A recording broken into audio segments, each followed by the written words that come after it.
they stopped advancing loans to corporates and individuals, so to speak. So that kind of had an impact on the levels of non-performing loans they had, and as such, the impairment charges actually went up. It was almost 100 billion. So that too is a source of concern to a lot of investors. But why was any bank's operating expenses also surge? That's almost 30%. Yeah, their expenses surge, but if you look at their cost-to-income ratio, 226 billion. Well, it's almost 227 billion. It was a 30% increase in their operating expenses. Yes. But if you look at the cost to income, that actually reduced to about 42% from 48% in full year 2016. But does that really compensate? Not necessarily, but at the same time too, it's a good metric to look at, So despite the fact that there was an increase in operating expense, there was also a contraction in their cost to income. So basically what that means is they are spending less, to make more money, but their operating expenses, and the spike in operating expenses could be attributable to anything. It could have been a write-up or something they had to pay off. It depends. Okay, maybe those details will be in the annual report. Not here, not on these 2 pages.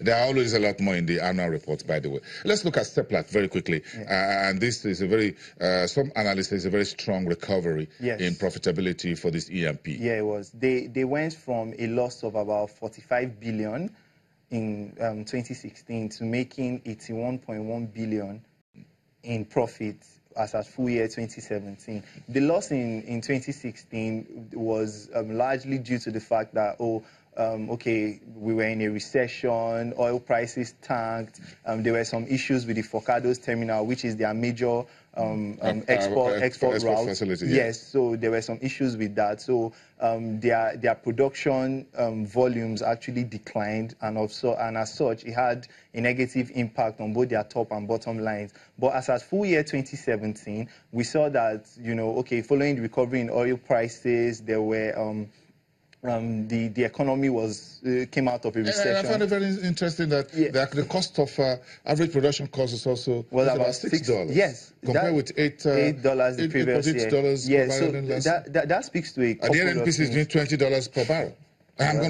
This is one story I'm going to follow up. Yeah. Why would Seplat be producing a barrel of oil at $6 in the Niger Delta, while NNPC is producing the same at $20 a barrel? Well, if you consider a couple of things, one, Seplat, considering the fact that they actually recorded a decline in their cost of production from like you rightly said, from $8.8 to about $6. Yes. It shows those numbers prove that the company is more cost efficient. They are more, they allocate resources more properly, and as such, they are able to actually minimize their costs. But if you also look at the volumes being churned out, they are not as large as what the NNPC would be. But although if you look at the economies of scale, it's actually the larger volume you have. Look at your costs should actually be. Exactly. I know you remember that in primary economics. Yes. So, yes. But again, the gap between $6 and 20 is still huge. Well, if you give me that, I can use it. Yeah, I think the NNPC would have to. If you give me $14 they would have to on every barrel for the cost of production, hold on a second, I'll be as big as NNPC in a few years' time. Yeah, but the NNPC also said that they were trying to start up some new joint ventures with some IOCs and see how they can push down the cost of production to about $10 a barrel. Quickly, Seplat in the last 2 days was also back in the news about this restructuring of its finances. Remember, there were some credit lines that they pushed forward the repayment. Now they're throwing that into the bond market. Yeah, so they sometime last month, they actually made an announcement that they were going to offer and issue a commercial paper, to help them raise money to fund some of their operations, and it was going to be backed by some of their own subsidiaries. So the question on ground is, how efficiently are they going to utilize that capital? How about $350 or about? Yeah, $1 million. Yes, $1 million. Yes, about $50 million. Yeah, so it's definitely going to be for expansion. They have a couple of projects they are working on. In their annual report, they stated that in Q4 2018, they are looking at expanding their I call it export routes now. So Focados, a negative impact on Focados won't.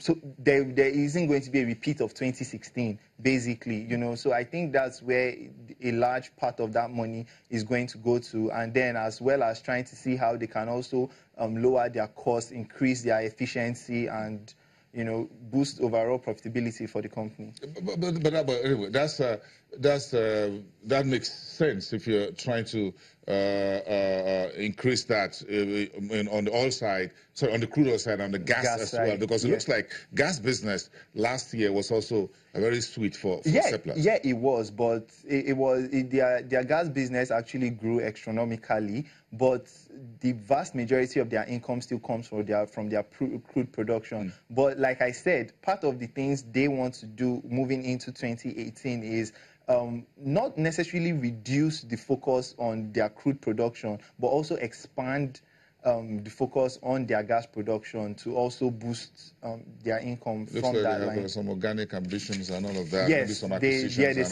they said they were going to start looking into some acquisitions, which is a lot easier than trying to, you know, keep building. Didn't they chase one acquisition some time ago and they dropped it off like hot potato? I remember 2016 or thereabout. Don't let us go there. That's a story for another day. But they dropped one acquisition sometime about 2 years ago. I think they're ready for another one now. The coast is more clear. Thank you. Valiant, Moweta from Afrinvest. When we come back, of course, we've got about 4 minutes to listen to those 4 pillars of the EIGP. We call them the focused laboratories.